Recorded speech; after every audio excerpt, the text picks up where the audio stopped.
Olá pessoal, paz do Senhor Jesus, aqui é o irmão Alexandre, do grupo Tropa de Fogo. Quero compartilhar com vocês mais um texto da Palavra de Deus. Esse está localizado no Evangelho de João, capítulo 20, verso 30, que vai dizer assim: na verdade, Jesus fez diante dos discípulos muitos outros sinais que não estão escritos neste livro.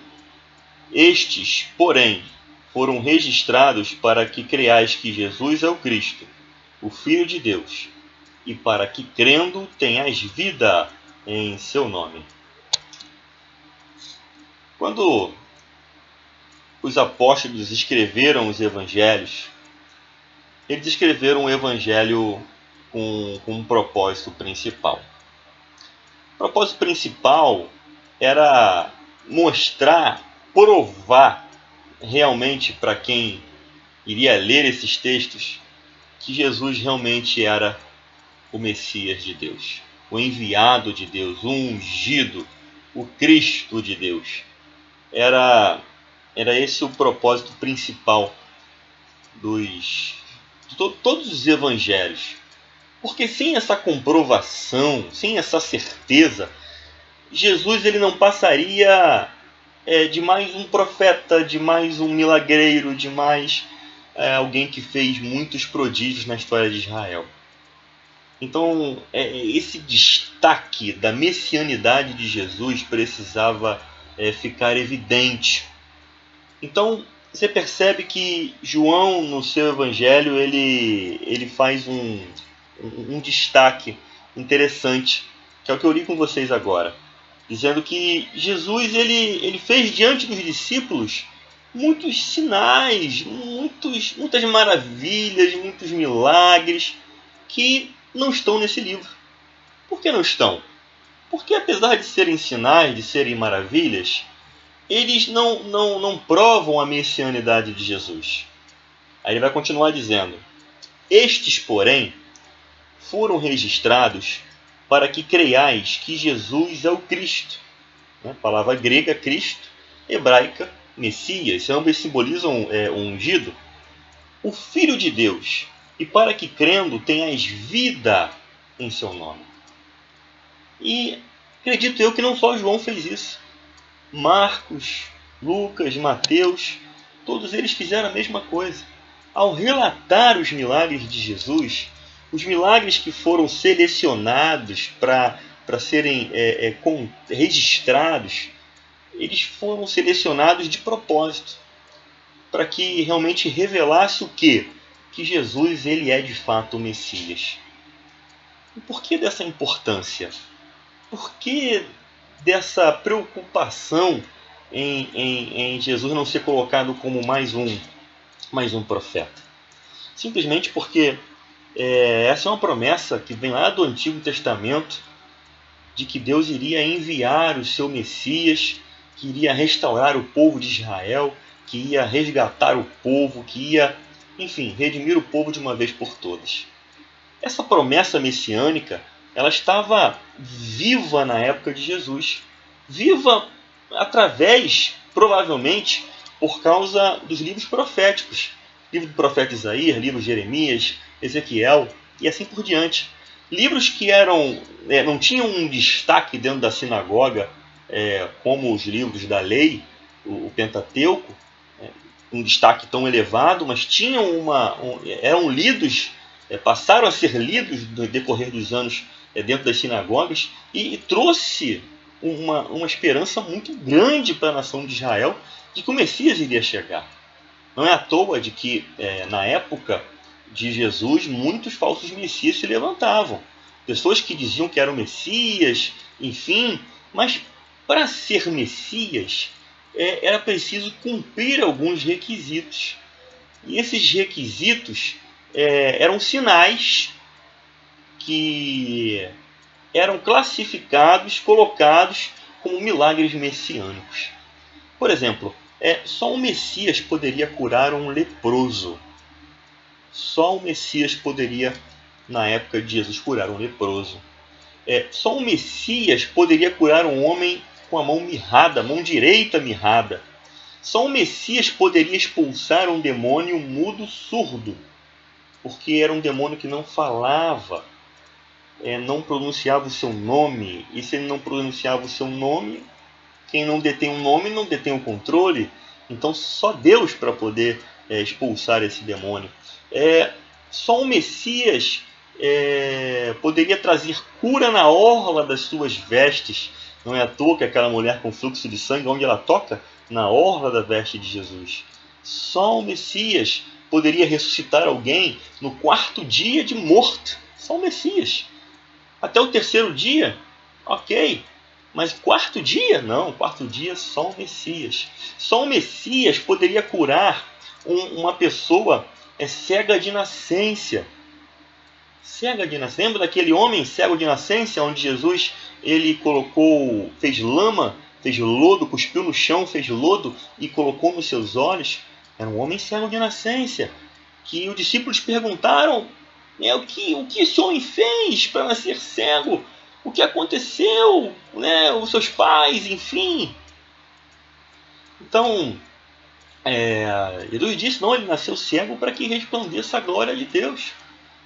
Então, realmente é complicado quando lemos os textos bíblicos de maneira isolada, porque a gente perde esse entendimento. E aí nós vemos aqui o Evangelho de João, capítulo 20, verso 30, João nos dando realmente uma pista aqui fantástica da intenção dos milagres que ele separou. E com certeza o pensamento de João provavelmente era o pensamento dos outros apóstolos. A intenção de com esses milagres mostrar quem Jesus é. Jesus é o Messias de Deus. Só ele poderia fazer tais milagres que estão escritos nesses livros, mas ninguém. Elias, Moisés, Eliseu, ninguém poderia fazer tais milagres, porque são milagres exclusivos do Messias. E aí vem a pergunta: por que eu preciso reconhecer que Jesus é o Cristo, Jesus é o Messias? Por que ao olhar tais sinais, os sinais que na verdade são placas que nos direcionam para algo mais excelente, por quê? Por que tudo isso? Porque ao reconhecer que Jesus ele é o Messias, eu o recebo, e ao recebê-lo na minha vida, crendo nele, eu passo a ter vida em seu nome. O maior propósito de Deus para as nossas vidas é trazer vida. É uma coisa que nós não temos. Não temos vida. Nós nascemos, crescemos, morremos e achamos que isso é vida. Não, isso não é vida. Isso é um protótipo de vida, é um projeto de vida, mas não é vida. Jesus disse que ele tem vida nele mesmo. E foi o Pai que lhe concedeu. E ele dá essa vida a quem ele quiser. Então Jesus tem vida nele mesmo. Ele se autossubsiste. Nós não. Nós precisamos comer, precisamos tomar café da manhã, precisamos jantar, almoçar, precisamos manter a nossa saúde, porque senão já adoecemos e logo já estamos no hospital e se bobear já morremos. Então a nossa vida ela precisa de manutenção. E mesmo tendo manutenção, com o tempo envelhecemos e morremos. Mas Jesus ele veio trazer essa preciosidade para nós. Ele é o Messias de Deus que veio trazer vida para a gente. Ele é aquele que vem nos reconciliar com Deus, porque estávamos totalmente separados de Deus, inimigos de Deus, porque vivíamos uma vida de pecado. O pecado era a nossa vida.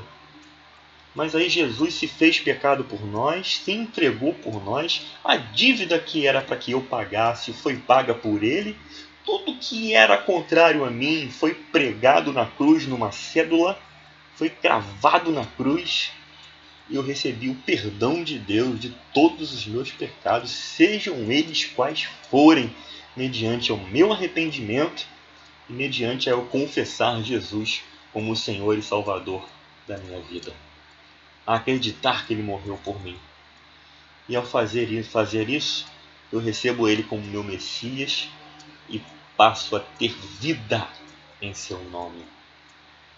Essa vida não é uma vida boa como muitos pensam.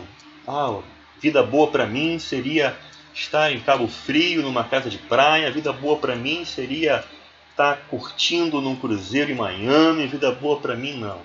A vida que Ele te promete, essa vida abundante, que nós já começamos a gozar dos primeiros frutos desta vida, essa vida, ela é a vida eterna. Vida eterna, pessoal, é algo além de vida infinita. Vida infinita é vida que não acaba, mas vida eterna é vida que está além do tempo. Deus é eterno e Ele nos promete uma vida eterna. E é algo que foge ao nosso entendimento, foge à nossa lógica. Agostinho, no século IV, tentou explicar sobre essa eternidade, sobre essa vida eterna, e o quão complexo os seus textos quando falam desse assunto. Então é isso que ele veio trazer para você. Vida eterna. Vida onde não há mais dor, mais sofrimento, mais angústia, mais morte. É isso que Jesus veio trazer para você. Jesus, quando ele ressuscita como primogênito de muitos irmãos. Ele é o primeiro a ressuscitar. Ele disse para as irmãs, Marta e Maria, quando Lázaro estava morto, falou sobre a situação de Lázaro e elas estavam preocupadas. E Jesus disse, calma aí, pô. É aquele que crê em mim, ainda que esteja morto, me verá. Então, quem crê em Jesus tem a promessa da vida. Esse é o maior prêmio do Evangelho para nós. É o maior prêmio de Deus para nós. É a possibilidade de viver eternamente. Jesus disse que ele veio para salvar o mundo. Ele veio para resgatar o mundo. É o desejo dele, como diz em Timóteo, que todos se salvem e cheguem ao conhecimento da verdade. Deus, em João 3,16, diz o que? O texto mais famoso que nós conhecemos. Que Deus amou o mundo de uma tal maneira que deu seu Filho único para que todo aquele que nele crê não pereça. Tenha vida. Tenha vida. Não pereça, mas tenha vida eterna. Então, quando nós lemos os Evangelhos e todos esses milagres que chamam a nossa atenção de maneira tão surpreendente, por trás de todos eles existe uma mensagem principal. A mensagem é: Jesus é o Messias. Todas essas pessoas que se destacam nos Evangelhos, que possuem os seus milagres feitos por Jesus registrados, elas de certa forma reconheceram Jesus como Messias. O cego Bartimeu disse o quê? Jesus, filho de Davi, característica messiânica. A mulher do fluxo de sangue, onde ela toca? Ela toca na orla da veste de Jesus. Também característica messiânica. O Messias trará cura nas suas orlas. O leproso que foi curado, lembra? O leproso que disse, se tu quiseres, podes tornar-me limpo. Quando ele fala se tu quiseres, quer dizer que ele acredita no quê? Que Jesus é um profeta? É um curandeiro? Não, ele sabia que um profeta e curandeiro não poderia curá-lo de lepra. Ele sabia quem Jesus era. Jesus, tu és o Messias, por isso podes tornar-me limpo. E assim por diante. A mão mirrada, o demônio mudo surdo que trazem para Jesus expulsar. Demônio esse que ninguém da época conseguia. Eles conseguiam expulsar outros demônios, mas o mudo surdo não. Então eles faziam as situações acontecerem para que, de certa forma, eles viessem a colocar Jesus em xeque, a sua messianidade em xeque. Mas não conseguiram.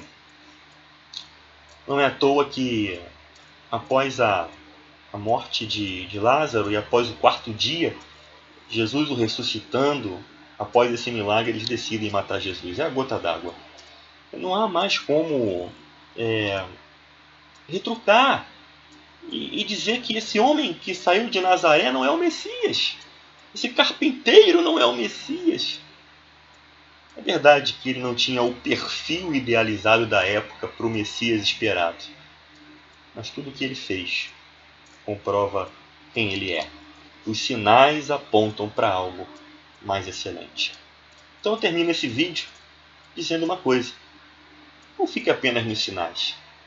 Não fique com seus olhares fixos apenas nos sinais, naquilo que Jesus faz, mas fique com seu olhar fixo naquilo que ele é. Jesus é o seu Messias. Como é que você enxerga Jesus?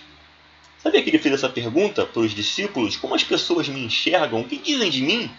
E os discípulos diziam: Ah, Jesus, falam que o Senhor é Jeremias, Elias. E para vocês, quem eu sou?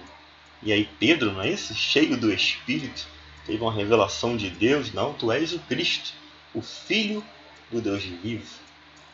Bem-aventurado és tu, Simão Barjonas, porque não foi carne e sangue quem te revelou, mas meu Pai no céu que te revelou. Viu só? Então, o mais importante de tudo não é satisfazermos a nossa barriga, como muitos procuravam Jesus só para satisfazer a barriga, mas reconhecer quem Jesus é. E eu te pergunto, você já reconheceu quem Jesus é?